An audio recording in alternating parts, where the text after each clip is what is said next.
In the time before the dark, there was only light.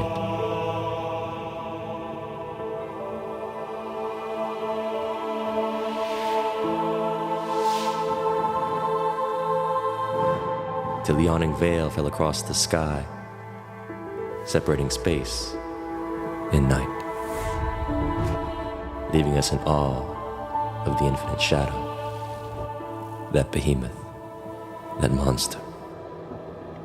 But from the waning of the light, our world was formed, another broken, with enough night left to dream by.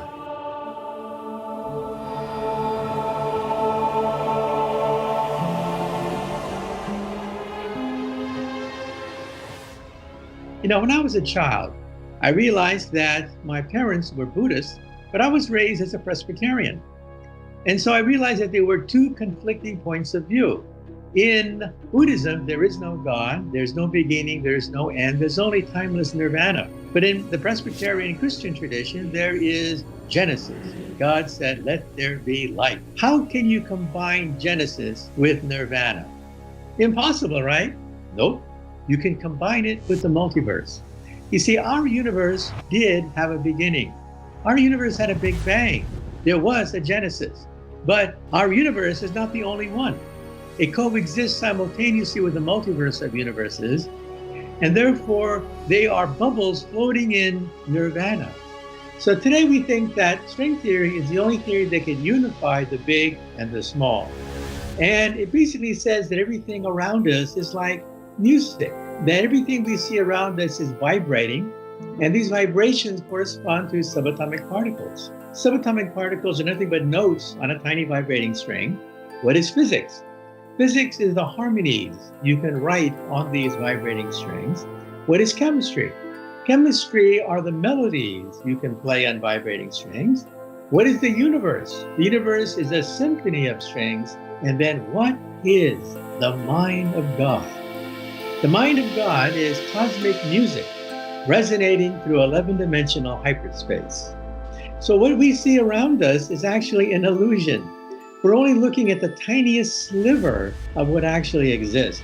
Our 3-dimensional world is not really the world at all. We've been hoodwinked. If we think of this reality as like a television channel, like a holographic television channel, we're only seeing the frequency that channel operates on. The electromagnetic spectrum is not what we conceive. And yet that's what 0.005% they say of what exists in this universe. Visible light is only a fraction of the 0.005%, and that's all we can see. So we operate on a particular frequency band, just like a radio station and the television station in the analog system. But outside of that is an infinity of possibility, an infinity of other forms of life that take a very different form to us. And some of them are just energetic. They don't have a form. They're just awareness. It's interesting that for me, one of the greatest forms of human control is the suppression of the sense of the possible. Because once you have a situation where you have persuaded people that only this is possible, then anything that you're doing outside of that sense of the possible will be rejected by reflex action. They can't be doing that. It's not possible. Growing up in Hollywood movie sets, I was introduced at a very young age to the mystery of consciousness. Because movies, like magic, manipulate our senses, our minds, our feelings. They make us question the very nature of reality. For instance, it takes months, if not years, to create an experience that literally lasts for only a few minutes of your time. Humans, playing fake characters with real emotion, create a self-contained fictional universe that lives on, like a parallel universe, even after you're done watching it. And if you're watching this, then we're having a multidimensional experience of many different timelines, all coinciding at this moment. But the director, like a magician, decides what you get to see and where the frame ends. And that's where I want to go.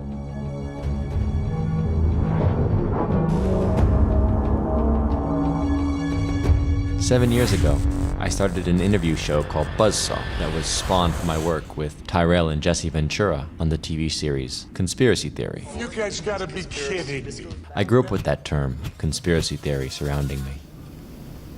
The Oliver Stone, George Bush connection, Oliver Stone? Oh yeah, sure.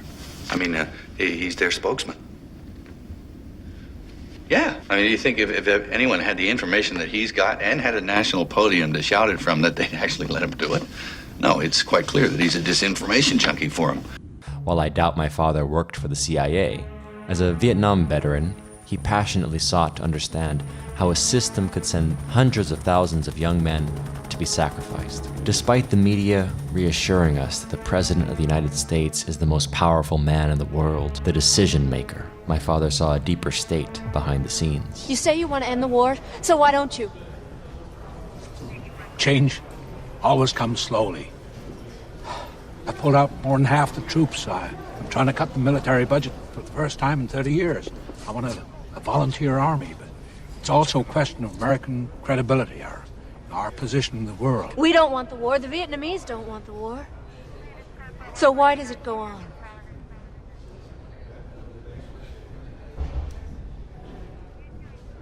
We should be going, Mr. President. Okay. Please. You can't stop it, can you? Even if you wanted to. Because it's not you.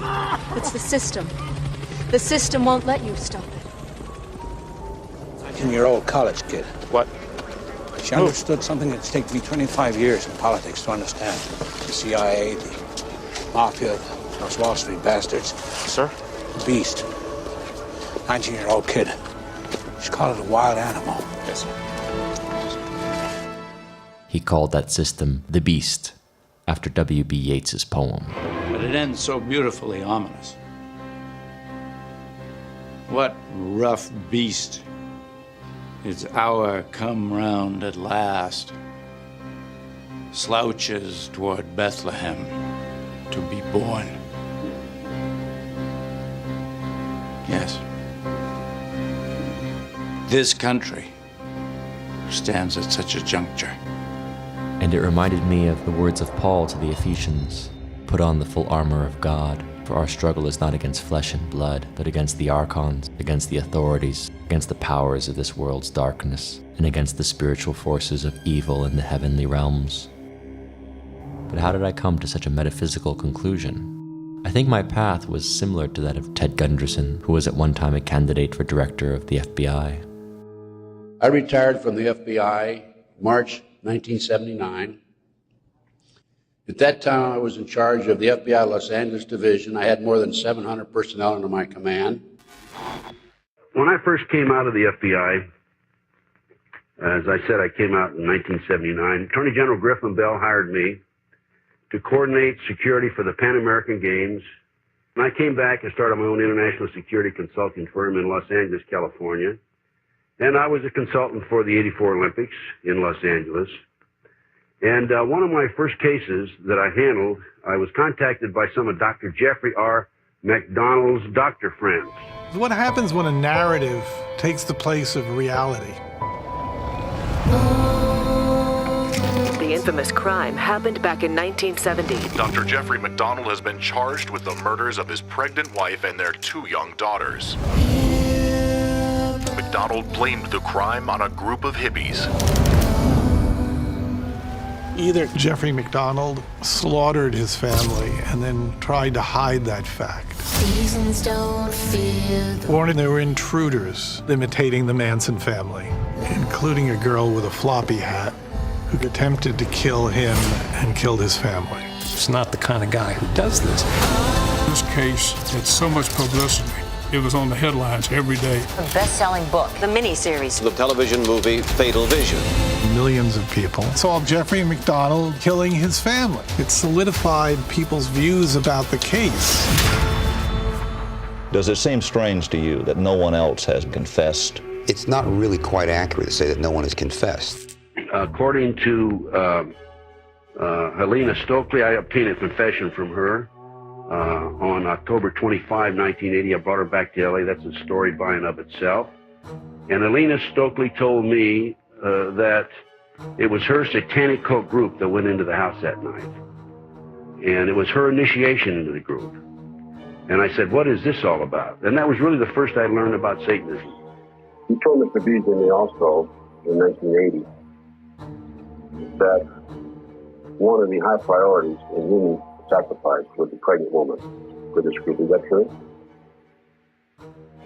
Yes, sir. The firstborn child is very eminent in any type of case like When you that. say eminent, what do you mean?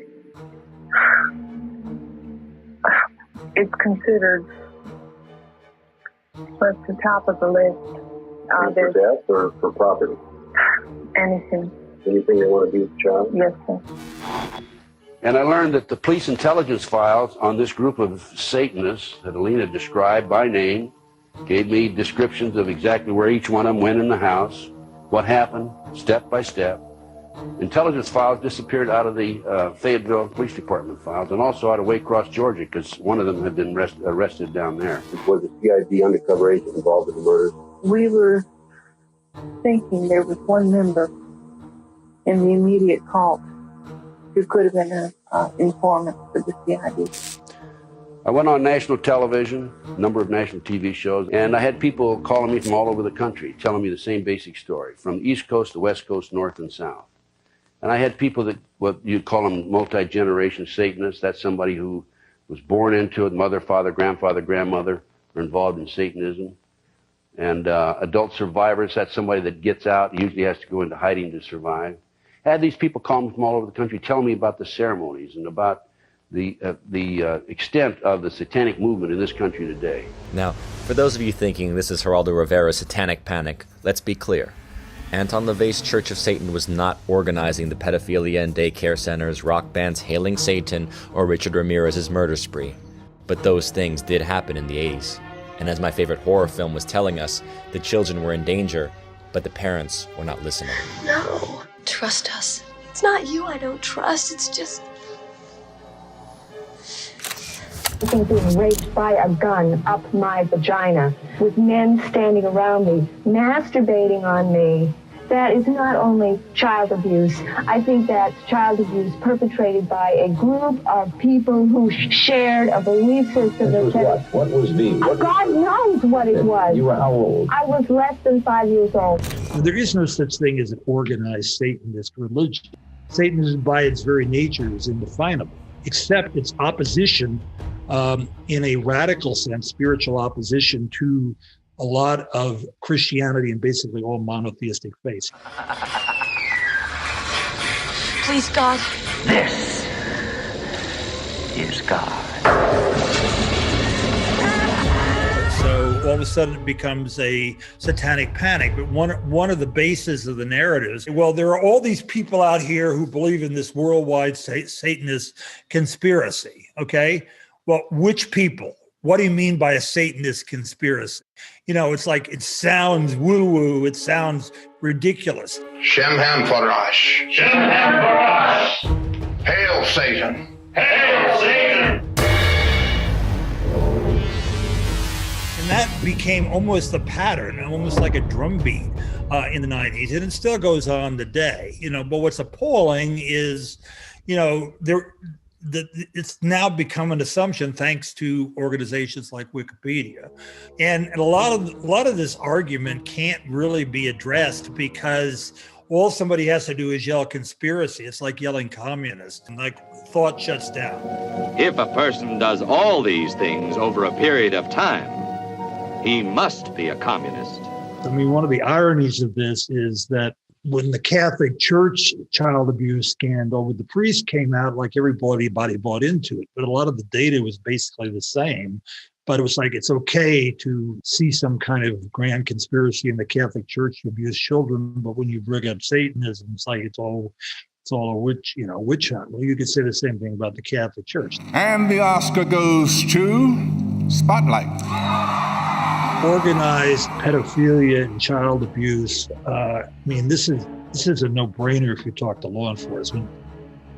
In 1989, I was contacted by a gentleman by the name of Ed Weaver, a wonderful Christian man in Lincoln, Nebraska. But he said, we have a real problem here in Nebraska. One of the grimmest and most disturbing examples of heinous crimes, institutional corruption, and abuse of political power is said to have occurred back in the mid to late 1980s in the heartland of America, and it is known as the Franklin Conspiracy or the Franklin Cover-Up. The conspiracy involved a child pedophilia ring allegedly involving prominent politicians and business leaders in the Omaha, Nebraska area, with ties leading all the way to some of the most powerful circles in Washington, D.C. John DeCamp's book on the Franklin scandal itself, the Franklin Cover-Up, I believe it was called, was elucidating because John himself was a former Phoenix operative, if I understand, within the CIA apparatus in Vietnam, working for William Colby, who became CIA director thereafter. So DeCamp is not an uninformed person to have then investigated this in Nebraska and come up with that first book, which I think inspired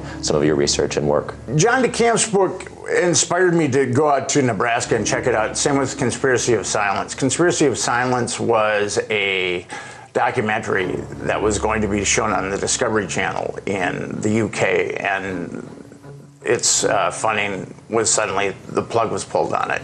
It's a web of intrigue that starts in our Holy of Holies, Boys Town, Nebraska, one of the most respected institutions in the United States, and spreads out like a spider web to Washington, D.C., right up to the steps of the nation's capital, the steps of the White House, involves some of the most respected and powerful and richest businessmen in this United States of America.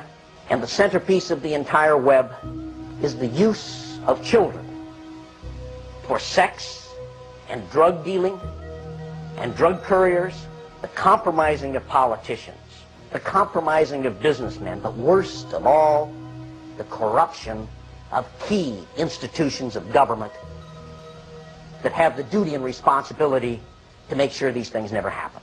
In this particular case, the FBI and the IRS raided the Franklin Credit Bureau, which was a credit bureau established in the minority neighborhood in order to furnish banking and financial opportunities to the minorities. People on the board of directors included people like Harold Anderson, who was past publisher of the Omaha World Herald, other very prominent citizens. And as a result of the raid, there was publicity. Larry King, by the way, was the individual who was president of the Savings and Loan. Not Larry King, alive, CNN, but Larry King, a black man, a fast-rising star in the Republican Party, had sung the national anthem in Texas at the Republican National Convention, and New Orleans at the Republican National Convention. Can you see by the dawn's early light? So ultimately what happened with the Franklin scandal is the Nebraska Senate found out about Lawrence E. King, who was one of the pimps in this pedophile network, and started to dig into this and investigate it. And what happened was the state and both the federal government just came after the senators really, really hard. I was very disappointed with the way the FBI and law enforcement treated the victims. They, in fact, turned them into the offenders, so to speak. Instead of taking the evidence that was delivered to them by the victims, they seemed to bear down and try to get the victims to change their story. There was 3 boys that I had seen at one of the receptions at the Country Cafe were there, and I'm almost positive they were both 10 boys. Almost positive. They were there. I realized what that look in their eye was back then. It was fear. It was fear of every, I mean, I had witnessed, firsthand things that would, destroy this city, people, a position, you know what I mean? It's not going to be believed, they said. It will not be believed. You will be found guilty of perjury, and they weren't telling me maybe.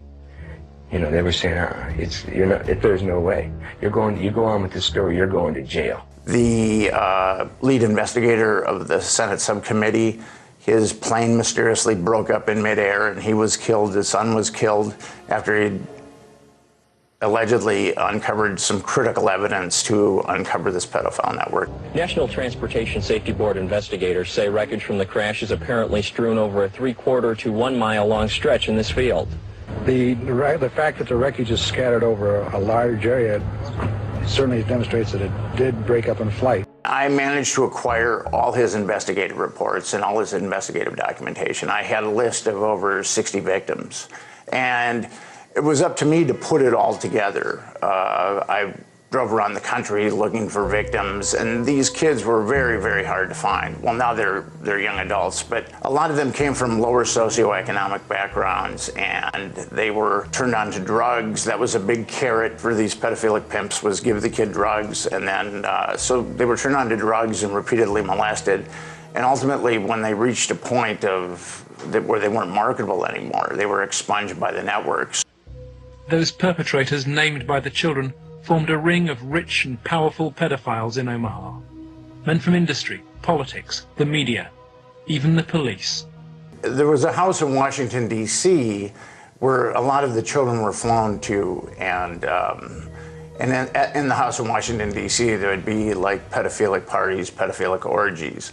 And this house was wired for audiovisual blackmail by a CIA asset named Craig Spence. And if Washington doesn't have enough to talk about these days, the Washington Times reported today that unidentified White House aides in the Carter, Reagan, and Bush administrations now are being investigated for using the services of a call boy ring. This is the thing that always bothered me. They claimed it was the largest male prostitution ring in the city that they've ever had uncovered. It was $1 million a year minimum. Yeah. And yet they only prosecuted the operator, Henry Vinson, and 3 of his lieutenants, as it were. Mm-hmm. They never went after any of the Johns, the clients. This operation, which was, again, quite large, claimed to have clients that ran from the White House to the Capitol Hill to the State House to the churches, within the media. The prosecutors knew all this stuff. There was approximately 20,000 pieces of 20,000 documents that they had. They sealed the entire record when they found out I was accessing it. Craig Spence was definitely blackmailing upper echelon people in the Reagan and Bush administrations, and also senators and congressmen in his home. Did the D.C. Madam ever name names of politicians that were involved, or from his black book, for example? Some of the people he named were William Casey, who was head of the CIA, and Donald Gregg, who was George Herbert Walker Bush's national security advisor when Bush was vice president. I see prosecutors who are afraid to prosecute. I see politicians who shouldn't be there. I see institutions of government which are rendered ineffective because they've been compromised or corrupted or threatened or whatever. And I said, I don't know what to do. He said, I'm going to tell you what to do. I said, oh, thank goodness. And he says, get as far away from this thing as you can. I said, you have to consider the possibility of some danger to not only your reputation, but to your person. I mean, people do react rather violently to some kinds of charges, or particularly if they're true, there's more apt to be a negative reaction than if they're false. If they're false charges, then they can be reacted to in a normal way, a libel suit or whatever. But if there's truth in it, there can be a danger in that situation. We've seen that happen in other cases. One of the more famous cases, I think, was Johnny Gosch, and there's been a recent film that you helped produce on the question of who kidnapped Johnny Gosch. Sunday, September 5th, approximately 6 a.m. 12-year-old John Gosch had been delivering papers in this affluent neighborhood of West Des Moines. That was the last time he was seen. The parents believe the boy is alive and has been kidnapped. Johnny, we love you. We're waiting for you to come home. We're doing everything in our power to get you back. Take care, babe. He was the poster child, the first milk carton kid, if I'm correct, and he basically disappeared in the 1980s, and it turns out that he seems to have been trafficked into the same Nebraska pedophile ring, no? Yes, Paul Benassi, who was one of the kids that was enmeshed in this pedophile network, said that he helped abduct Johnny Gosch. And I think if the police and the FBI had given him any credibility whatsoever, they could have probably found Johnny Gosch. But because the FBI was so concerned about covering up Lawrence King's pedophile network, they couldn't give Paul Benassi any credibility. So ultimately, any leads that were gleaned from Paul Benassi were completely ignored by law enforcement. And Paul Benassi actually sued Larry King, the key figure in the Franklin government, and actually won the suit, and Lawrence King went to prison. Paul told me and has drawn from me the living quarters of the White House. The public's not allowed in the living quarters of the White House. There's no question in my mind Paul is telling the truth. Please go ahead and answer all questions. I was created by a government program. Which government program? Monarch. And what is Monarch? Monarch is an operation that was created by the United States government to create spies for other countries. They use children for the purpose that they're easily integrated into multiple personalities because they can dissociate. Monarch is a program that is run by Michael Angelo Aquino, who was an Army Reserve colonel at Presidio. He is also the leader of the Temple of Set. He also runs a child daycare center. He also is involved in human sacrifice. Paul Benassi was not the only person to claim to have been part of a mind control program directed at creating multiple personalities in children, nor the only one to claim Michael Aquino's involvement. People who were using Satanism and horrific blood traumas, for example, did not worship Satan per se. That's a religious belief. They're not theologians, they're scientists to do what they do and to carry it out. And I think a good example of that would be Lieutenant Colonel Michael Aquino, the founder of the Temple of Set. The Temple is the only international satanic religious institution fully recognized by the United States government. They had satanic rituals going on. There was an altar in there, and all of the graffiti on the wall would indicate that. Let's see if I can see it. How'd you find this place? This was a fortification during World War II. During World War II, where they had gun batteries. I can see a pentagram painted on the wall. I can see the words Prince of Darkness.